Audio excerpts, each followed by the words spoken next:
வணக்கம். நான் உங்கள் ஜோதிடர் ரவிச்சந்திரன், திருச்சி மேட்டுப்பாளையத்திலிருந்து.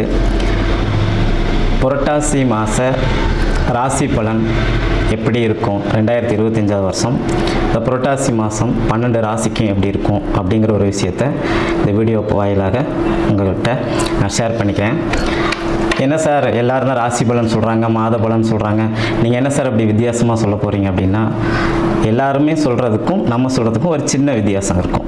ஏன்னா ஒரு ஜோதிடருடைய ராசி பலன் இன்னொரு ஜோதிடருடைய ராசி பலன் வந்து பார்த்திங்கன்னா ஒருத்தங்களுக்கு பொருந்தி இருக்கும், இன்னொருத்தங்களுக்கு பொருந்தாது. பொருந்தாதவங்களுக்கு அந்த விஷயம் வந்து யாருக்கு பொருந்தலையோ அது இன்னொருத்தவங்களுக்கு பொருந்தி இருக்கும் அப்படின்னு ஒரு அமைப்பு வச்சுக்கலாம். சரி, நீங்கள் எதை பற்றி சொல்ல போகிறீங்க, இந்த புரட்டாசி மாதம் என்ன செய்யலாம், என்ன செய்யக்கூடாது, இதை பற்றி தான் நம்ம இதில் விரிவாக பார்க்க போகிறோம். ஃபஸ்ட்டு நம்மளுடைய முதலீடு செய்யலாமா செய்ய வேணாமா அப்படிங்கிற ஒரு கேள்வி. எது செய்யலாம் எது செய்யக்கூடாது, ரெண்டாவது ஒரு விஷயம்.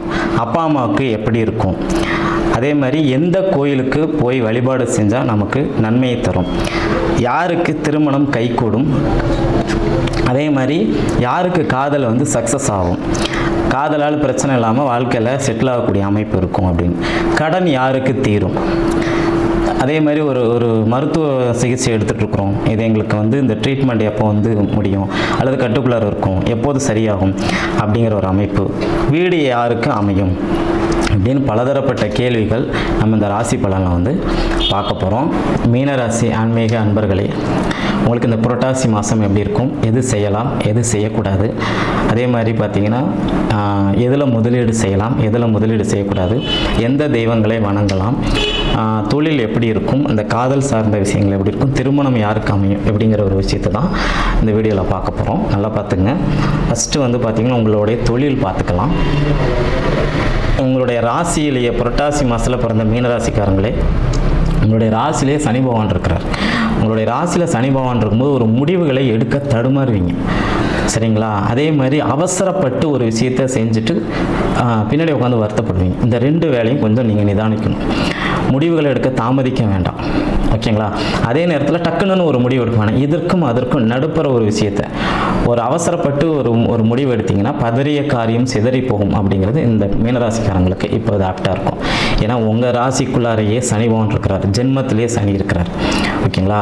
அப்போது என்ன அமைப்புக்காக இதை சொல்கிறோம் அப்படின்னா, இக்கரைக்கு அக்கறை பச்சைன்னு சொல்லுவாங்க. நீங்கள் ஒரு அமைப்பில் இருக்கும்போது உங்களுக்கு இப்போ இருக்கிற வாழ்க்கை முறையை வாழுங்க. புதுசாக எந்த முதலீடும் நீங்கள் தொடங்க வேண்டாம், மீனராசிக்கு மட்டும். அதே மாதிரி எந்த முதலீடும் தொடங்கக்கூடாது. எந்த புதுசாக நமக்கு அறிமுகமான நண்பர்கள்கிட்ட முதல்ல நம்ம ரொம்ப ஓவராக அவங்ககிட்ட ஃப்ரெண்ட்ஷிப்பும் வச்சுக்கூடாது. இந்த ரெண்டு விஷயத்தை அடிக்கோடிட்டு பார்த்துக்கணும். இவங்களாலலாம் இவங்களுக்கு இந்த மீனராசிக்காரங்களுக்கு புரட்டாசி மாதத்தில் பிரச்சனை வரும். இதுதான் செய்யக்கூடாத ஒரு விஷயம். தாய் தந்தையருக்கு வந்து பார்த்திங்கன்னா தாய்க்கு அமைப்பு சரியில்லை, சரிங்களா? தாய்க்கு ஒரு கண்டம் அல்லது ஒரு விபத்து, சரிங்களா? இந்த மாதிரி ஏதாவது ஒரு மருத்துவ செலவு இதெல்லாம் தாய்க்கு வரும். தந்தைக்கு பொறுத்த வரைக்கும் பிரச்சனை கிடையாது, தந்தைக்கு நல்ல அமைப்பு இருக்குது அப்படின்னு சொல்லலாம். அதே மாதிரி கோயிலுங்கிறது வந்து பார்த்திங்கன்னா இந்த மீனராசிக்காரங்களை பொறுத்த வரைக்கும் முருகப்பெருமான் மிக சிறப்பு. அதுலேயுமே திருச்செந்தூர் முருகன் ரொம்ப ஸ்பெஷல் இவங்களுக்கு மீனராசிக்காரங்களுக்கு, ஓகேங்களா? அப்போ திருச்செந்தூர் முருகப்பெருமானை போய் இவங்க வழிபட்டுட்டு வரும்போது நான் முன்னாடி சொன்னேன் பார்த்திங்களா, அந்த ஏழரை சனியோடைய பாதிப்பு, அந்த அவசரப்பட்டு எடுக்கக்கூடிய முடிவு, அந்த ஒரு டக்குன்னு ஒரு முடிவெடுக்க முடியாத ஒரு சூழ்நிலை, இது எல்லாத்தையுமே திருச்செந்தூர் முருகனை போய் வணங்கிட்டு வந்தீங்க அப்படின்னா உங்களுக்கு ஒரு நல்ல யோக பலன்களை கண்டிப்பாக கொடுத்துரும் அப்படின்னு சொல்லுவோம். திருமணம் யாருக்கு அமையும் அப்படின்னு சொல்லலாம். நல்லா கவனிங்க, திருமணம் வந்து அமையக்கூடிய அமைப்பு இப்போதைக்கு இவங்களுக்கு கிடையாது.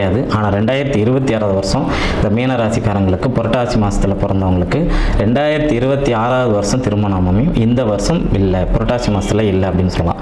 அதே மாதிரி பார்த்திங்கன்னா காதல் கை கூடுமா அப்படின்னா, காதலை உங்களால் ஏற்றுக்கவும் முடியாது, அதை விளக்கவும் முடியாது. இப்படி அந்த இருதலைக்குள்ளியாக இருப்பீங்க இந்த புரட்டாசி மாதத்தில் அப்படிங்கிற ஒரு அமைப்பை வந்து சொல்லலாம். அதன் பிறகு பார்த்திங்கன்னா கடன் வந்து பார்த்திங்கன்னா உங்களுக்கு இருக்கக்கூடிய கடன் நிறைய இருக்கும், ஆனால் வெளியில் யாருக்குமே தெரியாது. இவங்களுக்கு இவ்வளோ கடன் இருக்குன்னு சொன்னோம்னா யாருமே நம்ப மாட்டாங்க. அந்த மாதிரி தான் உங்களுடைய கடன் வரவு செலவு இருக்கும் அப்படிங்கிற ஒரு அமைப்பை சொல்லலாம். வீடு வந்து பார்த்திங்கன்னா உங்களுக்கு ஆல்ரெடி உங்களுக்கு வீடெல்லாம் ஏற்கனவே அமைஞ்சிருக்கும். 7.5 சனியில் உங்களுக்கு விரைய சனி ஆரம்பிச்சது பார்த்திங்கன்னா ஒரு 2.5 வருஷத்துக்கு முன்னாடி அப்போவே உங்களுக்கு வீடெல்லாம் அமைஞ்சிருக்கும். சொத்து வேணுமா நீங்கள் வாங்கலாம். இந்த சொத்து வாங்கக்கூடிய அமைப்பு அல்லது வாகனம் வாங்கக்கூடிய பண்ணக்கூடிய அமைப்பு, தாயாருக்கு செலவு செய்யக்கூடிய அமைப்பு, இந்த அமைப்பெல்லாம் உங்களுக்கு வந்து கண்டிப்பாக நடக்கும். ஆனால் அந்த மாதிரி ஒரு விஷயம் வந்து சொல்லலாம். சரிங்களா? நல்லா கவனிச்சுங்க. ஸ்கின் டிசீசஸ் வரும். சோப்பை மாற்றி மாற்றி போட்டு குளிக்காதீங்க. அதே மாதிரி பார்த்தீங்கன்னா ஏதாவது ஒரு ஆன்மீக தலங்களுக்கு போங்க. இன்ப சுற்றுலா போயிட்டு வாங்க. ஆன்மீக சுற்றுலாவுக்கு போயிட்டு வாங்க. இன்ப சுற்றுலாவும் ஆன்மீக சுற்றுலாவும் கலந்த மாதிரி போயிட்டு வாங்க. அது மாதிரி போயிட்டு வரும்போது பார்த்தீங்கன்னா உங்களுக்கு அந்த மன அழுத்தம், மன இறுக்கம், இது ரெண்டுமே பார்த்தீங்கன்னா உங்களை விட்டு தூரம் போயிடும் அப்படிங்கிற ஒரு அமைப்பை வந்து சொல்லலாம். மீனராசிக்காரங்கள் நீங்கள் ஸ்பெஷலாக நீங்கள் இது பண்ணணும் அப்படின்னா ஒரு சின்ன அட்வைஸு. மீனராசியில் பிறந்தவங்க பெரும்பாலான பேருக்கு நான் சொல்லக்கூடிய ஒரு விஷயம், இது எல்லாரும் ஃபாலோ பண்ணுறீங்களா இல்லையான்னு எனக்கு தெரியல. முடிஞ்சால் நீங்கள் மீன் சாப்பிடாமல் இருங்க. சரிங்களா? இல்லை சார் என்னால் மீன் சாப்பிடாமல் இருக்க முடியாது, மீனை வந்து பார்த்தாவே மீன் கடையில் பார்க்கும்போதே எனக்கு வந்து எச்சில் ஊறுது அப்படின்னு நீங்கள் சொன்னீங்க அப்படின்னா மீன் சாப்பிடக்கூடிய ஒரு தன்மையை வந்து குறைச்சிக்குங்க அப்படிங்கிற ஒரு அமைப்பு. அதே மாதிரி உங்களுடைய சொந்தக்காரங்களை, உங்கள் அம்மா சைடோ உங்களுடைய அப்பா சைடோ யாராவது ஒருத்தவங்க உடல்நிலை சரியில்லாமல் இருந்தால் உடனே போய் பார்த்துட்டு வந்துடுங்க. சரிங்களா? அவங்ககிட்ட ஆசீர்வாதம் வாங்கிட்டு வாங்க. உங்களுக்கு நல்ல ஒரு சிறப்பான ஒரு பலன் தரும். புரட்டாசி மாதம் உங்களுக்கு மீனராசிக்காரங்களுக்கு கண்டிப்பாக ஆவரேஜாக ஒரு சில நல்ல பலன்கள் நிச்சயமாக நடக்கும். ஏன்னா ஜென்ம ராசிக்குள்ளார சனி பகவான் இருக்கிறனால அதுவும் நம்ம வந்து கருத்தில் கொண்டு தான் பலன் சொல்லணும். அதில் பெரிய அளவில் ஒரு பாதிப்பு இருக்காது அப்படிங்கிற ஒரு அமைப்பை வந்து சொல்லலாம். மொத்தத்தில் உங்களுக்கு ஆவரேஜான நல்ல பலன்கள் இந்த புரட்டாசி மாதத்தில் நிச்சயமாக இருக்கும் அப்படின்னு சொல்லலாம்.